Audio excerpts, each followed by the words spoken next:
আপনি কি জানেন, একজন বাবা নিজের ছেলেকে কুরবানি দিতে চেয়েছিলেন শুধুমাত্র আল্লাহর সন্তুষ্টির জন্য।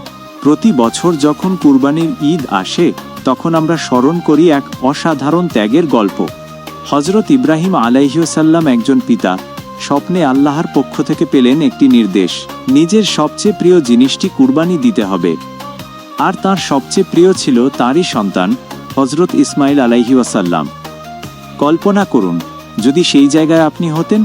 কিন্তু ইসমাইল আলাইহিসসালাম বললেন, বাবা, আপনি যা আদেশ পেয়েছেন তাই করুন। ইনশাআল্লাহ আপনি আমাকে সবরকারী পাবেন। এটি ছিল ঈমানের প্রকৃত পরীক্ষা।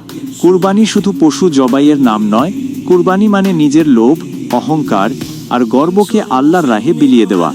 আজ প্রশ্ন হচ্ছে, আমরা কি সেই আত্মত্যাগের শিক্ষা হৃদয়ে ধারণ করতে পারি? এই ভিডিওটি যদি আপনার হৃদয় ছুঁয়ে যায়, দয়া করে একবার শেয়ার করুন। হতে পারে আপনার মাধ্যমে কেউ একজন কুরবানির সত্যিকারের মানে বুঝে যাবে। লাইক দিন আর কমেন্টে লিখুন ঈমান, যদি আপনি বিশ্বাস করেন ত্যাগের শক্তিতে। কুরবানি হোক আমাদের ঈমানের প্রতিফলন। ঈদ মোবারক।